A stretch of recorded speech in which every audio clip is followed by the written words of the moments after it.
everyone, welcome back to our YouTube channel Survival of the Fittest. Let's resume our session. Next question is, according to Watt's amphibian fate map, which of the following statement is false? तो इसमें false statement पूछा है। सबसे पहले हमें ये ध्यान में रखना है कि false statement पूछा है या फिर correct statement पूछा है।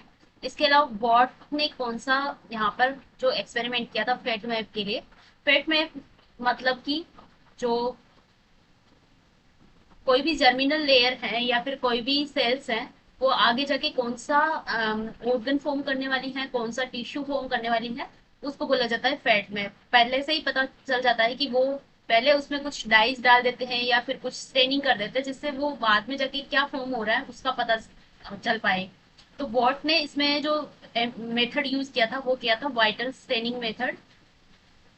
वाइटल स्टेनिंग मेथड जिसके अंदर कुछ वाइटल डाइज का यूज किया था, लाइक नाइल ब्लू सल्फेट का यूज किया था, न्यूट्रल रेड का यूज किया था, बिस्मार्क ब्राउन का यूज किया था। तो ये सारे वाइटल स्टेनिंग डाइज है जिनका यूज वॉट ने किया था अपने फेट मैप को चेक करने के लिए। इसी के साथ साथ में अलग अलग साइंटिस्ट हैं, उनके नाम भी यहाँ पर ध्यान में रख लेना। एक साइंटिस्ट है स्प्राट, स्प्राट के नाम से, स्प्रैट या स्प्राट कुछ भी प्रोनाउंशिएट कर सकते हैं इसको। तो इन्होंने क्या किया था, carbon particle marking, carbon particle marking method use किया था जिसमें टाइनी जो कार्बन के पार्टिकल्स है उनका यूज किया था। इसके अलावा एक रेडियो एक्टिव वाला जो मेथड है उसको भी यूज किया जाता है जिसमें रेडियो एक्टिव सब्सटेंस का यूज करेंगे। तो ये अलग अलग मेथड है जिसमें फेट मैप को डिसाइड किया जाता है, फेट मैप को एनालाइज किया जाता है।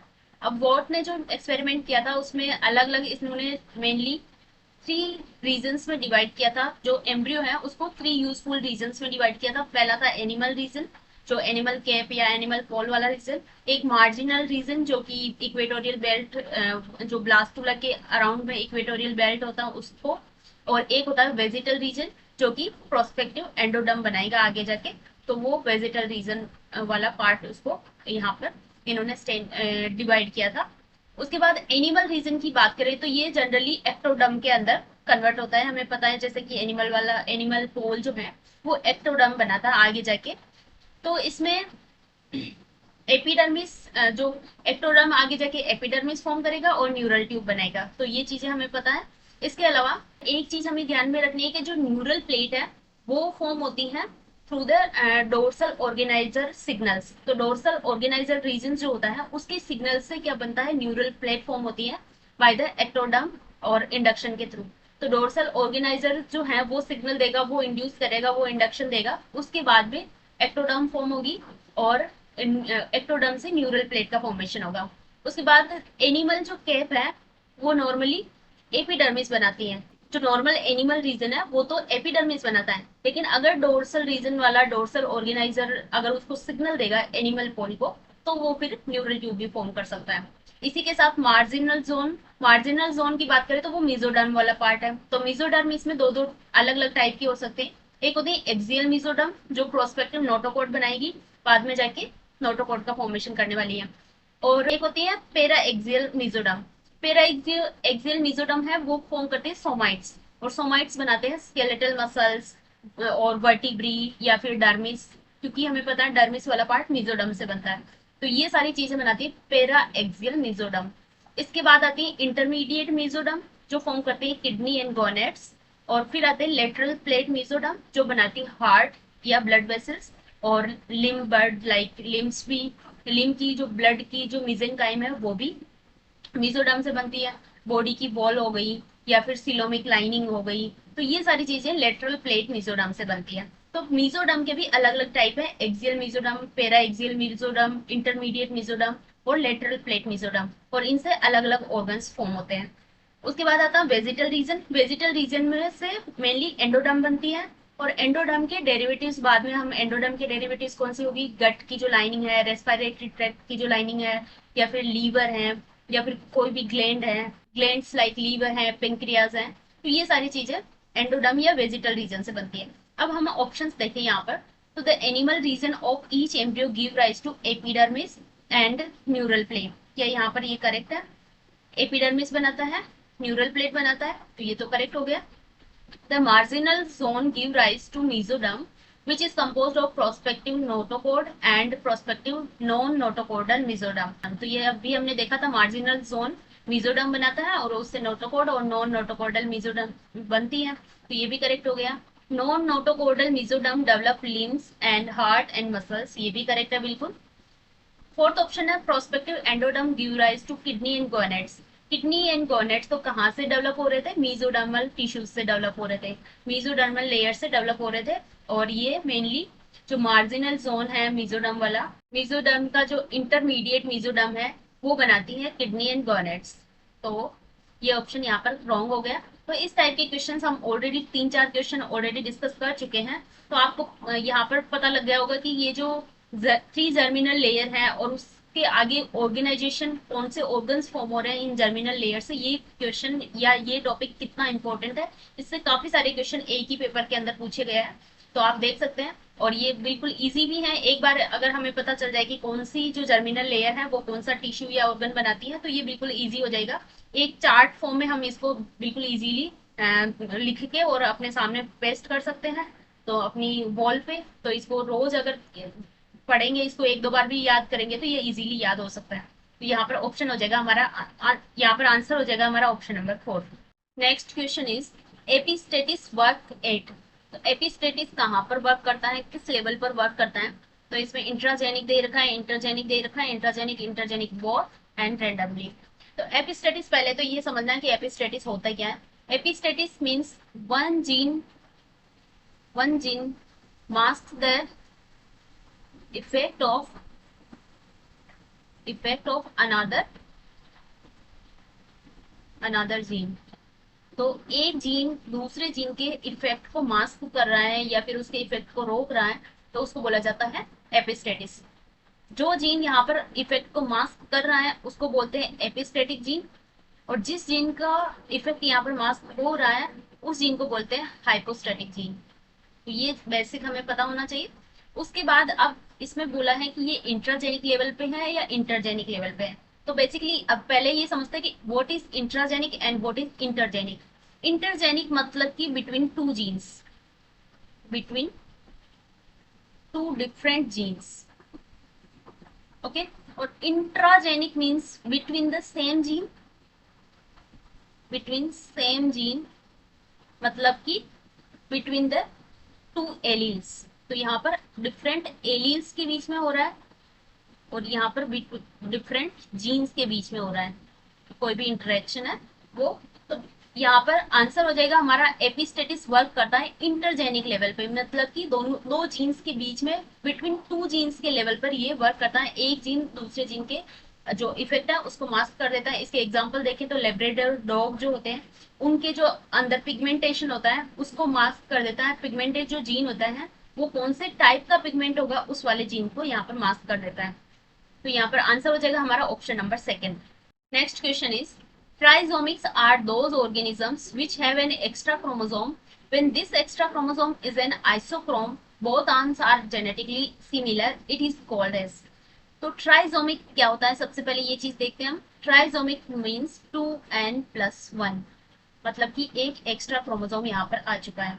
नॉर्मल कंडीशन में यहाँ पर डिप्लॉइड कंडीशन होती है, 2n कंडीशन होती है, लेकिन एक एक्स्ट्रा क्रोमोसोम आ जाए तो उसको बोला जाता है ट्राइजोमिक कंडीशन। अब एक्स्ट्रा क्रोमोसोम जो आया है उसका नेचर क्या है, उसके बेस पर ट्राइजोमिक को अलग अलग टाइप में डिवाइड करते हैं, लाइक प्राइमरी ट्राइजोमिक, सेकेंडरी ट्राइजोमिक, टर्शरी। तो ये 3 टाइप से ट्राइजोमी के टाइप्स हैं। प्राइमरी ट्राइजोमी की बात करें, जो एक्स्ट्रा क्रोमोसोम आया है, ये पहले से 2 क्रोमोसोम हैं 2n वाले, इनके एक में से ये आइडेंटिकल होगा, एक क्रोमोसोम जैसा आइडेंटिकल होगा, तो उसको बोला जाता है प्राइमरी ट्राइजोमी।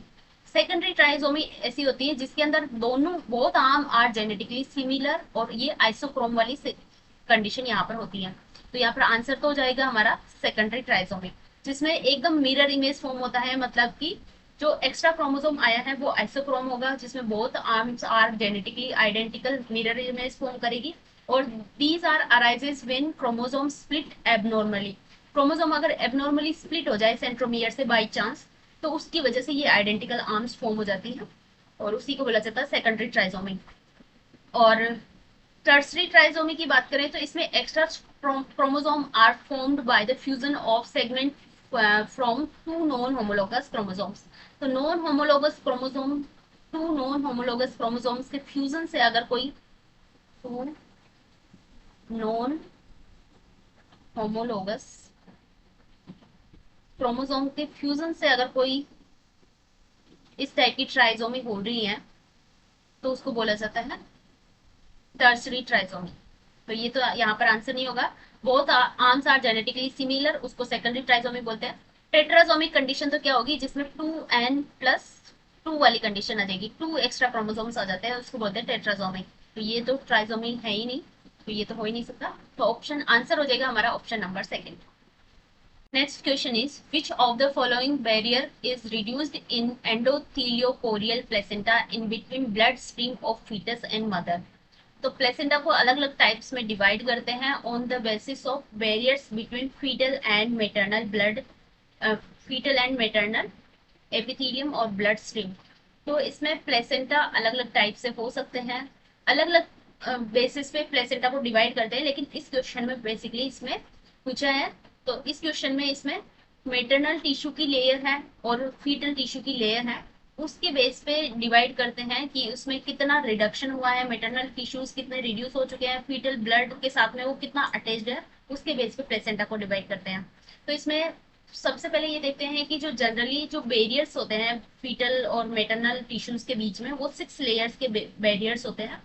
फर्स्ट होती है यूटेराइन एपिथेलियम, जो सबसे बाहर वाली जो एंडोथेलियम वाली म्यूकोसा लेयर होती है उसको बोलते हैं यूटेराइन एपिथेलियम। उसके बाद आते हैं connective tissues of endometrium, endometrium के अंदर कनेक्टिव टिश्यूज जो भी होंगे वो। उसके बाद आते हैं endothelium of maternal blood vessels, सबसे अंदर की साइड में ब्लड वेसल्स होगी तो उसकी एंडोथेलियम वहां से।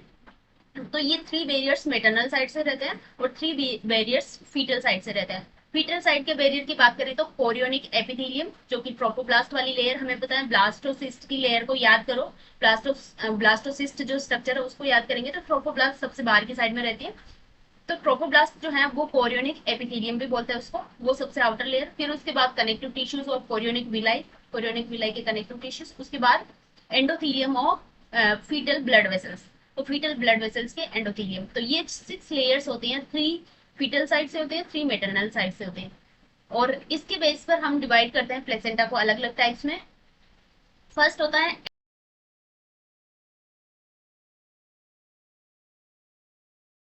उसके अंदर सारी 6 लेयर्स प्रेजेंट रहती है, उसमें कोई भी लेयर यहाँ पर रिड्यूस नहीं हुई है, मतलब कि एकदम बहुत लूजली अटैचमेंट है वहाँ। मेटरनल और फीटल टिश्यूज के अंदर बिल्कुल लूजली अटैचमेंट है, वहां पर कोई भी ऐसे कनेक्शन फॉर्म नहीं हुए हैं, कोई जैसे विलाई फॉर्म होती है और वो एक दूसरे से ऐसे मर्ज हो जाती है लेयर्स, वो मर्जिंग नहीं हुई है। यहाँ पर लूजली अटैच्ड टिश्यूज है, उसको वो प्रेजेंट रहते हैं कुछ ऊंगुलेट्स के अंदर, लाइक हॉर्स है, पिग है, रूमिनेंट्स है, उनके अंदर इस टाइप का प्लेसेंटा प्रेजेंट रहता है, जिसको बोला जाता है।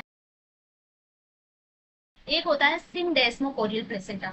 सिनडेस्मोकोरियल में क्या होता है कि जो यूटेराइन एपिथेलियम है मेटरनल साइड से वो लॉस्ट हो चुकी है। फीटल साइड से सारी 3 लेयर प्रेजेंट है, मेटरनल साइड की 2 लेयर्स प्रेजेंट है। ओनली जो अपर लेयर थी यूटेराइन एपिथेलियम की, वो यहाँ पर लॉस्ट हो गई, उस टाइप के प्लेसेंटा को बोला जाता है सिनडेस्मोकोरियल। नेक्स्ट है एंडोथीलियोकोरियल। एंडोथीलियोकोरियल कोरियल जो प्लेसेंटा है वो कार्निवोर्स के अंदर प्रेजेंट रहता है, लाइक डॉग एंड कैट के अंदर। उनके अंदर क्या होता है, यूटेराइन एपिथेलियम लॉस्ट हो चुकी है और कनेक्टिव टिश्यूज भी लॉस्ट हो चुके हैं, मतलब मेटरनल साइड से ज्यादा रिडक्शन हो रहा है अभी। तो उसमें क्या होगा, यूटेराइन एपिथेलियम लॉस्ट है, कनेक्टिव टिश्यूज आर रिड्यूस्ड, तो maternal endothelium directly contact to the Korean.